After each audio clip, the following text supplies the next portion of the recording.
और ये सभी जालाइफर्स की तरफ से मैं आपके अगुवाई में और आपके सम्मान में पढ़ रहा हूं सर। पलके बिछाए बैठे कल से करार में, सब सर पे उठाए बैठे हम इंतजार में, सब सर पे उठाए बैठे। आप अंदाजा नहीं लगा सकते सर कि जो है हम लोग कितना खुश हैं आपके यहाँ पे आने से। और साथियों, अगर हम फिल्मों की बात करें तो मैं थोड़ा सा डीप में जाते हुए बात को यहीं से शुरू करूंगा और यहीं से खत्म करूंगा। डियर फ्रेंड्स, आप लोगों को बहुत ही अच्छे तरीके से पता होगा, जैसा कि अभी मैंने बताया, कि ये फिल्में हमारे व्यक्तित्व को निखारने का भी करती हैं और समय समय पर इन फिल्मों ने हमारे वास्तविक चरित्र को, क्योंकि हम पूरे हिंदुस्तान को नहीं घूम सकते साथियों, हम पूरी दुनिया को एक साथ नहीं देख सकते। जब ये फिल्में आई तो हमें जो है देश को जानने का मौका मिला, देश के अंदर की जो है बहुत सारी ऐसी स्थितियों को जानने का मौका मिला जहां तक हमारी सोच से भी परा था। ब्लैक एंड व्हाइट के जमाने से शुरू हुआ ये सिलसिला आज इस मकाम तक आ पहुंचा है कि हमें तो ऐसा लग रहा है कि रामायण काल में, उस त्रेता युग में जो है एक सबरी हुआ करती थी और एक राम हुआ करते थे। मुझे तो ऐसा लग रहा है सर, मैं बड़े एक्साइटमेंट के साथ में एक्सप्लेन कर रहा हूं कि यहाँ पर शायद हजारों लाखों लोग सबरिया हैं और हम सबरियों के बीच में आप सर अकेला। और दो चीजें और जो मैं एक एक लाइन में कोट करूंगा, जो समझदार साथी हैं वो समझ जाएंगे और जो ज्यादा समझदार साथी हैं वो समझने की कोशिश करेंगे। दो चीजों के बारे में बताना चाहूंगा और सिर्फ एक एक लाइन में कोट करना चाहूंगा। जालाइफ स्टाइल क्या है और हमें क्यों करना चाहिए। एक लाइन में, जालाइफ स्टाइल क्या है? अंधे के हाथ बटेर लग जाना। हमारे हिंदुस्तान में ऐसी अपॉर्चुनिटी आज तक नहीं थी। मैं इसकी कोई डिफिनेशन नहीं दूंगा, बस अंधे के हाथ बटेर लग गई है। और नंबर दो, जालाइफ स्टाइल हमें क्यों करनी चाहिए, यहां पर भी मैं एक लाइन में उत्तर देना चाहता हूं और पूरे हिंदुस्तान को संबोधित करना चाहता हूं। जहां तक भी मेरी आवाज पहुंच रही है, हिंदुस्तान के जिस भी कोने में आप लोग मुझे सुन रहे हैं, मैं सिर्फ इतना कहना चाहता हूं कि जालाइफ स्टाइल हमें क्यों करनी चाहिए। एक लाइन में जवाब सुन लीजिए। अगर ये जवाब आपका भी जवाब है तो लग पड़िए, कस लीजिए कमर, और कमर कसने के बाद जो है टूट पड़िए अपनी विपरीत परिस्थितियों के ऊपर और अचीव करिए अपनी जिंदगी के उस पीक लेवल को जहां पर पहुंचने के बाद सिर्फ शांति शांति शांति हो। एक लाइन में जवाब दूंगा कि जालाइफ स्टाइल हमें क्यों करनी चाहिए, क्योंकि हमें अपने देश की जीडीपी को दुनिया के टॉप लेवल पर लेके जाना है। रोया हो गया कुछ, बहुत सारे साथियों के सर चकरा गए होंगे कि यार बात तो खैर सही है, इसके अंदर सब कुछ है। जितने भी हमारे विशेषज्ञ हैं, बड़ी खोपड़ियों वाले हैं, बड़े ज्यादा जानकार हैं, वो जितनी स्टडी कर सकते हैं इस एक लाइन में स्टडी कर लीजिए। पूरे हिंदुस्तान की स्थिति परिस्थिति सारा कुछ सिमट जाएगा। जालाइफ स्टाइल हमें क्यों करना चाहिए, क्योंकि हमें देश की जीडीपी को दुनिया के टॉप लेवल पर लाना है। बाकी सबका अपना अपना सपना होता है किसी को करने का।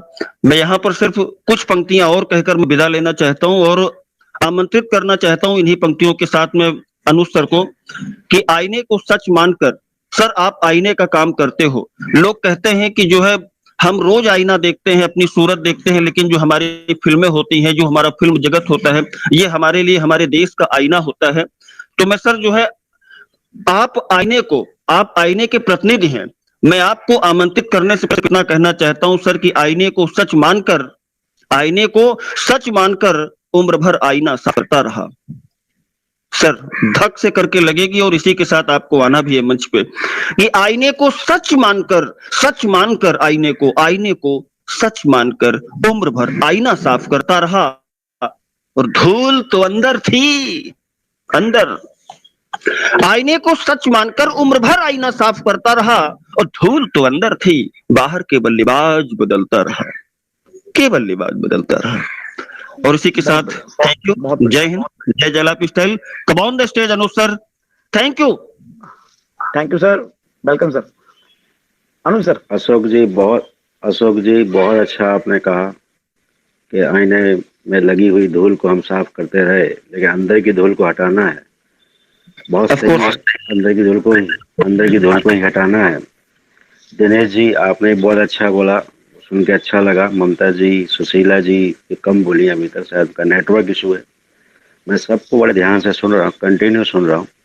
और ओवरऑल मैं यही कह सकता हूँ कि मैं अभी आपको, जैसे कि कहते हैं कि सब्र की तरह हमको आगे बढ़ना है। जैसे दिनेश जी कहते हैं कि हम उड़ीसा गए, किसी का चैलेंज एक्सेप्ट किया, उस चैलेंज को हमने उनको समझाया, ठीक किया। तो इस तरह से हमको सबको समझाना है, सब्र का बांध बांधना है और आगे बढ़ना है। तो हम आपके साथ हैं और आशा करता हूं कि हम जल्दी से कुछ बड़ा है और इंडिया की जीपीडी जो बोल रहे हैं कि हम आगे लाएंगे। दिनेश जी ने कहा, अशोक जी ने कहा, सबने अच्छा कहा। सबका मैं धन्यवाद करता हूँ। बहुत अच्छा लगा सबको सुनकर। Thank you very much. मैं हमेशा सुनूंगा आपको और आगे हम जरूर आपके साथ कुछ ना कुछ बड़ा करेंगे आने वाले समय में। बस सब्र कीजिए, हो जाएगा सब। Thank you. Thank you. धन्यवाद मैं सर सर आपका। Thank you. आपको संदेश देता हूँ। थैंक यू अनुज भाई जी। आपने बहुत अच्छे से आज समय दिया। इतना समय आपके पास होता नहीं है, बट मुझे ऐसा लग रहा था कि आप शायद 5 मिनट दोगे, बट आपने बहुत समय दिया। इसके लिए आपका बहुत बहुत थैंक यू कि आप इतने एक हमारे साथ आए और इतने बड़े लेवल के व्यक्ति हमारे साथ आकर इतना समय देना हमारे लिए, हमारे जाला स्टाइल फैमिली के लिए बहुत बहुत गर्व की बात है। शायद कट गया आपका कनेक्शन। नहीं नेटवर्क नहीं, इशू होगा। सबको बहुत बहुत धन्यवाद। सबको बहुत बहुत थैंक यू। सबको बहुत बहुत शुभकामनाएं। आप लोग 100% आगे आ रहे हैं, आ चुके हैं। बस थोड़ी सब्र और रखिए, शायद बहुत बड़ा हम लोग बांध बना लेंगे और हम क्या पूरा बात है। बोलते हैं ना कि नदी पार कर जाएंगे आसानी से। बहुत thank you very much. Thank you, बहुत बहुत धन्यवाद। दिनेश सर, भावनाओं को वाइंड शब्द अप करें। देना चाहता हूं। अगर मेरे बाकी साथियों की इजाजत हो तो मैं आपकी भावनाओं को शब्दों में बदल दूं कि मंजिल में सफलता का निशान चाहिए, होठों पर खिलती हुई मुस्कान चाहिए और बहल नहीं सकते अब हम छोटे छोटे टुकड़ों से, हमें तो पूरा का पूरा आसमान चाहिए। थैंक यू अनु सर, क्या बात। Thank you very much. Thank you, शुक्रिया। Dinesh sir, welcome. धन्यवाद सर, अनु सर आपका। और आपने समय भी निकाला, अच्छा लगा सर हमें भी।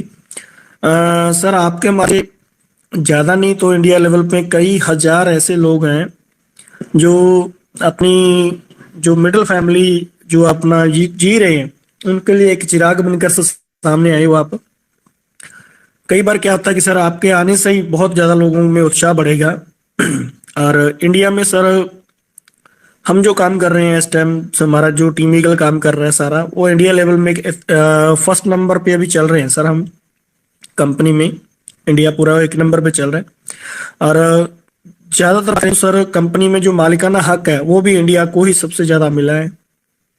और हमारी यही सोच है कि जितना भी हो पा रहा है क्रिप्टो कंपनी लेकर आ रहा है तो ज्यादा से ज्यादा इंडिया में ही रहे, क्योंकि जितना हमारा इंडिया पावरफुल होगा और उतनी सर हमें भी बहुत खुशी होगी। और सभी को, हम जिस कंट्रीज में रहते हैं सर उस कंट्री के लोगों को समझाना, क्योंकि हम एक ऐसी कंट्री में सर जिस कंट्री को ना आज से कुछ महीने पहले मेल के बारे में नहीं पता था कि मेल होती क्या चीज है। बहुत साल पीछे हैं सर कई कंट्रियों से हम, पर ये कि जाल लाइफ एक ऐसा हमारे लिए एक वरदान साबित हुआ है जो काफी कंट्रियों से हम जो पीछे हैं तो हम आगे जाएंगे और उसके लिए आप सभी भाइयों का साथ मिलेगा। और आपने सही कहा सर कि एक ऐसा नदी है जिसको क्रॉस करने के लिए हर रोज सोचते हैं, पर जितनी हम पब्लिक हैं हमारे पास, जितना हमारे पास क्राउड है, ये के माध्यम से सर हमें ऐसा एक पिलर आप जैसे भाइयों का जैसे साथ मिल रहा, पिलर ही बोलेंगे हम, बहुत जल्दी सर वो नदी क्रॉस करेंगे। तो हम चाहेंगे कि सर आप बिल्कुल अपना थोड़ा कीमती टाइम में से टाइम निकाल कर जरूर इसी तरह आते रहें। और कई दिन से हम भी नहीं अपना, मेरा नंबर बहुत कम आता है और जिस दिन भी आता है उस दिन कोशिश यही होती है कि 100% कंपनी के बारे में लोगों को बताएं। अवेयर नहीं है सर लोग अपना आज भी कि ऐसा हो सकता है। बहुत कुछ सर पहली बार होता है जिंदगी में, तो शुरुआती डे में जो लोग आते हैं सर नाम उन्हीं के चलता है। तो महीने तो स्ट्रगल तो चल ही रही है सर। हम तो अपना जिस मकसद को लेकर आगे बढ़ रहे हैं और हमारा एक जो मिशन विजन है उसको लेकर आगे बढ़ रहे हैं। सोच हो जाए बस सब लोगों की बड़ी तो सर ये मुकाम सब भी हमारे बहन भाई बैठे हैं वो हासिल जरूर करेंगे सर इधर से। अच्छा लगा सर आपका आ जाना और हमारे लिए स्पेशली मेरे लिए तो बहुत सर उत्साहित है, बड़ी बात है मेरे लिए तो इसी तरह हम एक एक करके सभी बहन भाई इकट्ठे हो रहे हैं आने वाले दिनों में सर बहुत बड़े लेवल पे लेकर जाना है इस चीज को। और जितने भी हमारे बहन भाई हैं, कोई ड्राइवर बन के, कोई किसी तरह एक एक करके सबको आगे लेकर जाएंगे। और बस आप लोगों का साथ चाहिए सर। और बहुत एक्स्ट्रा कुछ करने का मन है सर, बहुत ज्यादा। अकेला इस माध्यम से पैसा नहीं, कुछ अलग से कुछ करते हैं। पहले दिन से सर थ्योरी रही है मेरी, मैं भीड़ में नहीं रख जाता, मैं अपनी भीड़ खुद खड़ी करवाता हूँ। तो उसके लिए कुछ ना कुछ एक्स्ट्रा करता रहता हूँ। और अब भी बहुत जल्दी कुछ नया एक करने के बारे में सोच रही हैं। कुछ दिन के अंदर अंदर ये शायद इस दिवाली पे कुछ ना कुछ एक्स्ट्रा करेंगे, जहाँ लाइफ के लिए जो एक वरदान साबित होगा कि ज्यादा से ज्यादा